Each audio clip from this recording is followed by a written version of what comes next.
നമസ്കാരം. മലയാളി വാർത്തയിലേക്ക് സ്വാഗതം. ബിജെപി സംസ്ഥാന ചെയർമാൻ കെ സുരേന്ദ്രൻ നയിക്കുന്ന NDA കേരള പദയാത്ര 27-ന് കാസർഗോഡ് നിന്ന് തുടങ്ങും. വൈകുന്നേരം 3 മണിക്ക് താളിപ്പടുപ്പ് മൈതാനത്ത് BJP ദേശീയ അധ്യക്ഷൻ JP നദ്ദ പദയാത്ര ഉദ്ഘാടനം ചെയ്യും. കാസർഗോഡ് മേൽപ്പറമ്പിലാണ് അന്നേ ദിവസത്തെ യാത്രയുടെ സമാപനം. രാവിലെ മധൂർ ക്ഷേത്ര ദർശനത്തോടെയാണ് കെ സുരേന്ദ്രന്റെ കാസർഗോഡ് ജില്ലയിലെ പരിപാടികൾ തുടങ്ങുന്നത്.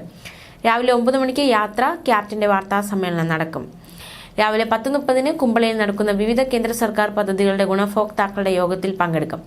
12 മണിക്ക് ജീവാസ് മാനസ ഓഡിറ്റോറിയത്തിൽ കാസർഗോഡ് ലോക്സഭാ മണ്ഡലത്തിലെ മത സാമുദായിക സാംസ്കാരിക നേതാക്കളുടെ സ്നേഹസംഗമം പരിപാടിയിലും അദ്ദേഹം സംസാരിക്കും. 29-ന് കണ്ണൂരിലും 30-ന് വയനാട്ടിലും 31-ന് വടകരയിലും പദയാത്ര കടന്നുപോകും.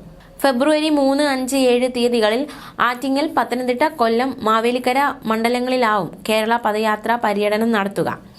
കോട്ടയം, ആലപ്പുഴ, തിരുവനന്തപുരം മണ്ഡലങ്ങളിൽ 9, 10, 12 തീയതികളിൽ യാത്ര എത്തും. തിരുവനന്തപുരത്ത് കേന്ദ്ര ആഭ്യന്തര വകുപ്പ് മന്ത്രി അമിത് ഷാ കേരള പദയാത്ര ഉദ്ഘാടനം ചെയ്യും. ഫെബ്രുവരി 14-ന് ഇടുക്കിയിലും 15-ന് ചാലക്കുടിയിലും പദയാത്ര നടക്കും. 19, 20, 21 തീയതികളിൽ മലപ്പുറം, കോഴിക്കോട്, ആലത്തൂർ മണ്ഡലങ്ങളിൽ കെ സുരേന്ദ്രൻ നയിക്കുന്ന യാത്രാ പര്യടനം നടത്തും. പൊന്നാനിയിൽ 23-നും എറണാകുളത്ത് 24-നും തൃശൂരിൽ 26-നും നടക്കുന്ന കേരള പദയാത്ര 27-ന് പാലക്കാട് സമാപിക്കും. ഓരോ ദിവസവും വിവിധ കേന്ദ്രമന്ത്രിമാരും കേന്ദ്ര നേതാക്കളും പദയാത്ര ഉദ്ഘാടനം ചെയ്യും. ഓരോ മണ്ഡലത്തിലും ഉദ്ഘാടന സമ്മേളനവും സമാപന സമ്മേളനവും സംഘടിപ്പിക്കും.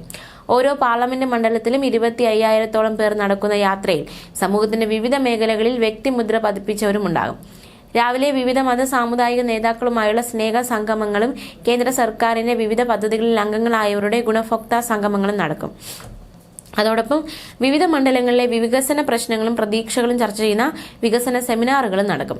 പദയാത്രയുടെ എല്ലാ ദിവസവും രാവിലെ 9 മണിക്ക് യാത്രാ ക്യാപ്റ്റന്റെ വാർത്താ സമ്മേളനം ഉണ്ടായിരിക്കും. ഉച്ചയ്ക്ക് ശേഷം നടക്കുന്ന പദയാത്രയിൽ ഓരോ മണ്ഡലങ്ങളിൽ നിന്നും 1000 പേർ പുതുതായി BJPയിലും NDAയിലും ചേരും. കേന്ദ്ര സർക്കാരിന്റെ വികസന ജനക്ഷേമ പദ്ധതികളിൽ അംഗമാവാനുള്ള അവസരം കേരള പദയാത്രയിൽ ഒരുക്കും. അതിനുവേണ്ടി പ്രത്യേകം സജ്ജമാക്കിയ ഹെൽപ്പ് ഡെസ്കുകൾ ഉണ്ടാകും. കേന്ദ്ര സർക്കാർ നടപ്പിലാക്കുന്ന വിവിധ പദ്ധതികളുടെ നിശ്ചല ദൃശ്യങ്ങളും പദയാത്രയിൽ പ്രദർശിപ്പിക്കും. NDAയുടെ വികസന രേഖയും പദയാത്രയിൽ പ്രകാശിപ്പിക്കും. അതേസമയം സംസ്ഥാനത്ത് ക്ഷേമ പെൻഷനുകൾ മുടങ്ങുന്നത് കാരണം പാവപ്പെട്ട ജനങ്ങൾ ആത്മഹത്യ ചെയ്യുന്ന സംഭവം പതിവായിരിക്കുകയാണെന്ന് BJP സംസ്ഥാന അധ്യക്ഷൻ കെ സുരേന്ദ്രൻ.